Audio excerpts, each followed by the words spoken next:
All right, welcome back to the program. If you are frequent social media, frequent social media, that should be, by now you've seen a video or two of his, whether he's giving digital marketing advice or reviewing job postings from local companies. Keron Rose is determined to equip Caribbean entrepreneurs with the digital fortitude needed to thrive in today's busy and complex world. He's joining us now for this installment of Tips Tuesday.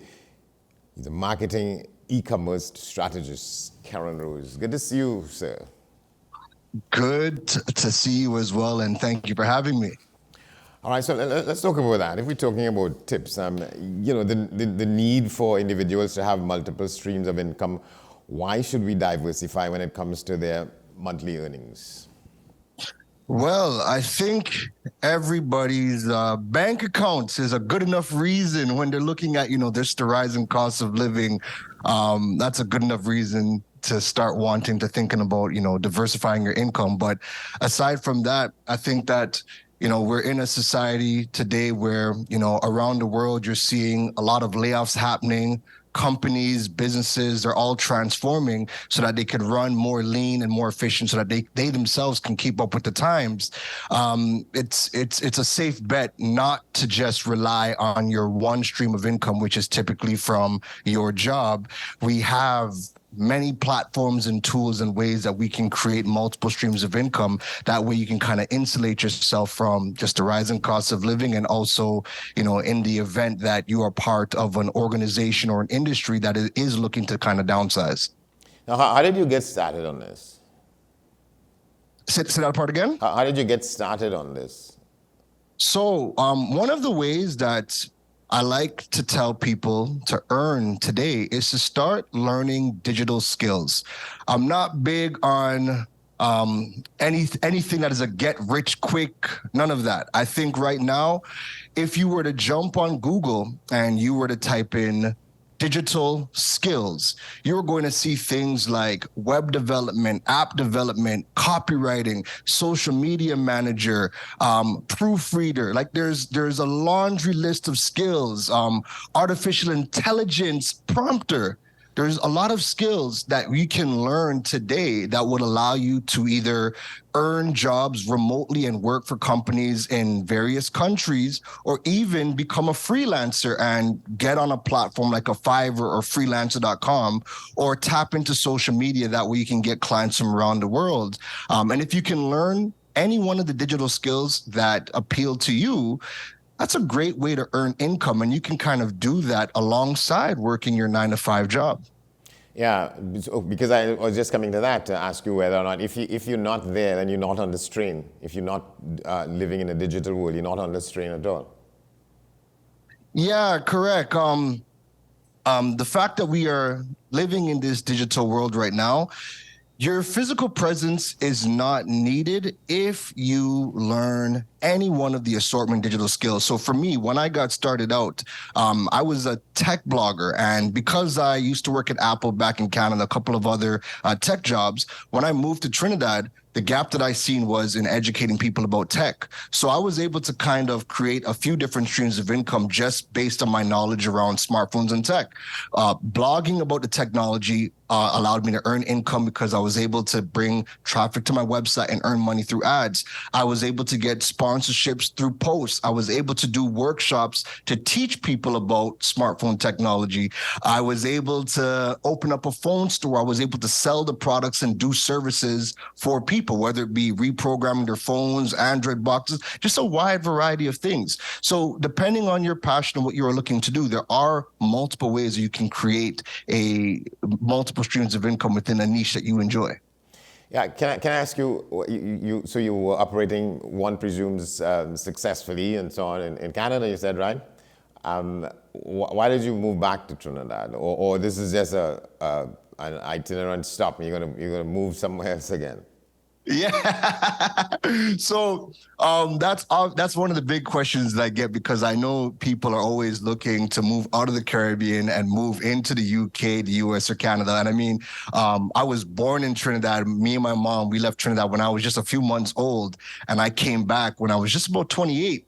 And for me, I wanted a change of pace. What people in the islands don't know is that in a place like Canada, where there's only about 34 million people, it's relatively small compared to the landmass that we have. To its size, yes. To its size. So what was happening for me and a lot of my friends is people were not able to get into their fields. So everybody had the education, but they could not get into their fields. So a lot of my friends started to move to various parts of the world. And when I moved to Trinidad, 10 of my friends had moved to Trinidad within that year, for a variety of different roles and reasons. So when I moved, I still had a good bit of friends here. And for me, I wanted a kind of a change of pace. I didn't anticipate me staying this long, but what happened was, with the amount of opportunities that have opened up within the tech industries, Caribbean wide, it is now more beneficial for me to be in the Caribbean, as I earn a lot more money Caribbean wide than I would if I was living back in Toronto.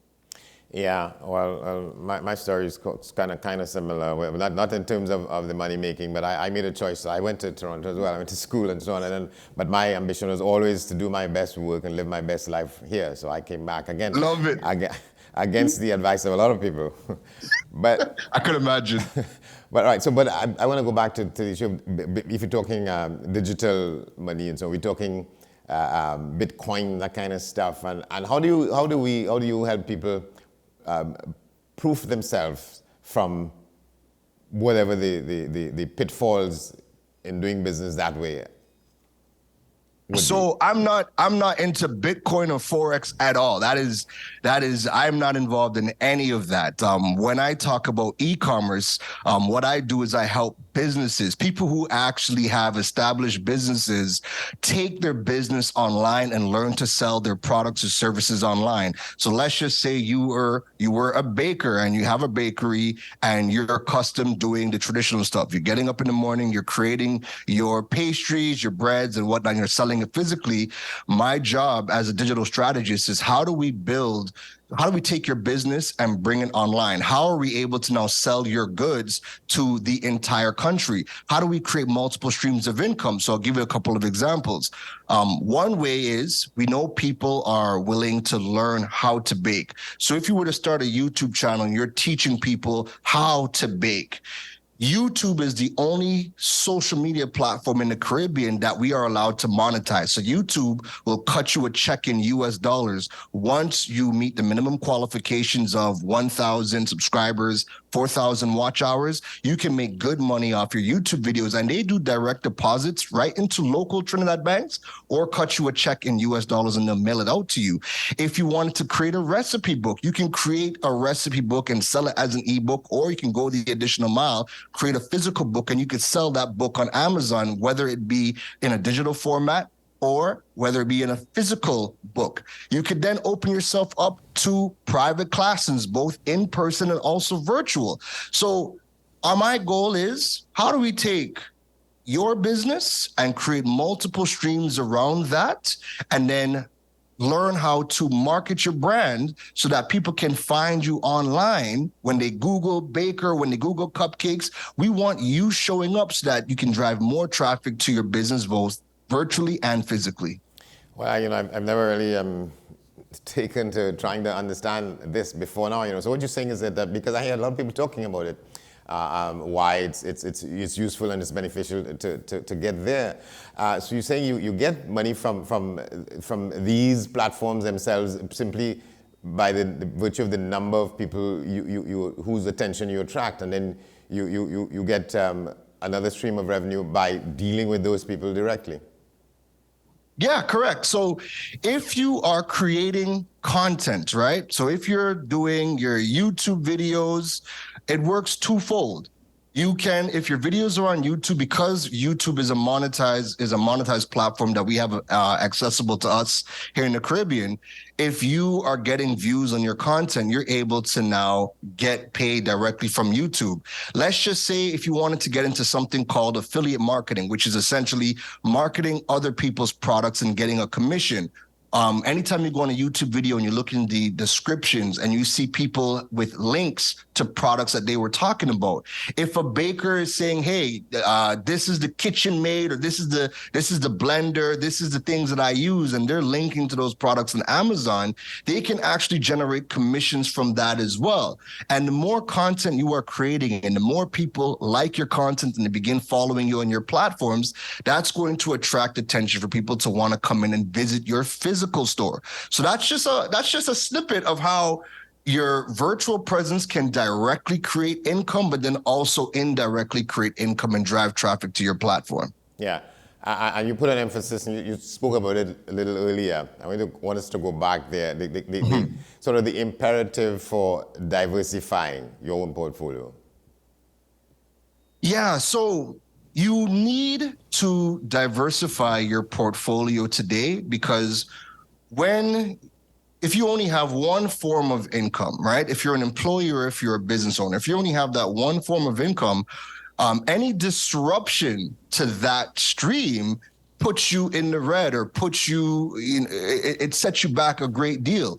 When you start to diversify your income, so I'll give you an example of my own brand's ecosystem. For me, I do consulting, I do web development, I create content, I have a podcast, I do sponsored posts, I do speaking engagements, I do workshops. What happens is now I'm not relying on just one form of income to generate the money that I need. I'm also not waiting at the end of the month for that one form of income.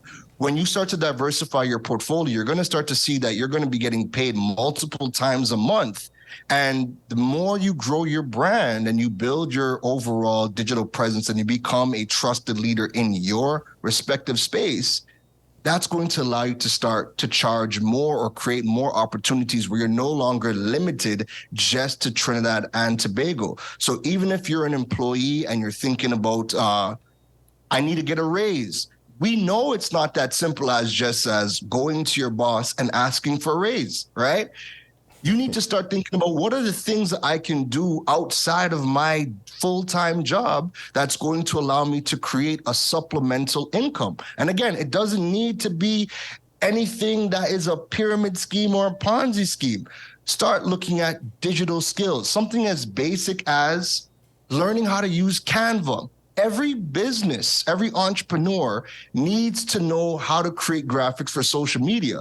You could just take your phone. You could learn how to use the free version of Canva and start to approach small businesses and say, hey, I do graphics, I create videos, I can create the content for your brand. And that's an easy way, just utilizing your phone to create a supplemental income. Because at this point in time, if you can generate at least an additional $2,000 to $3,000 TT dollars, that's a good piece of change to start bringing in that you don't have to rely on your job to create for you.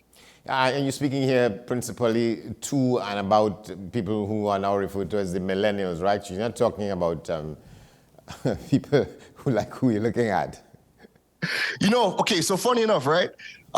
This is open to all ages, because when I was at Apple, I was part of the iPhone team, and we would be doing workshops teaching people how to use things like GarageBand, how to make music, how to edit videos, how to get the most out of their smartphones. And now Apple teaches things like how to create games, how to do photography, and so much more. But the funny thing about it is that our morning classes was predominantly retirees who were looking to pick up a new hobby. And a lot of them started to use those skills that they've picked up as a hobby to freelance and just be able to go on a freelancing platform like a Fiverr to generate money. So age is really nothing but a number. What people have to start thinking about is you have to find a supplemental income, right? It's not just going to be given to you. And at the rate that the world is changing and companies need to downsize, you don't want to be that person who is waiting on an opportunity to be given to you, because it's just not going to happen.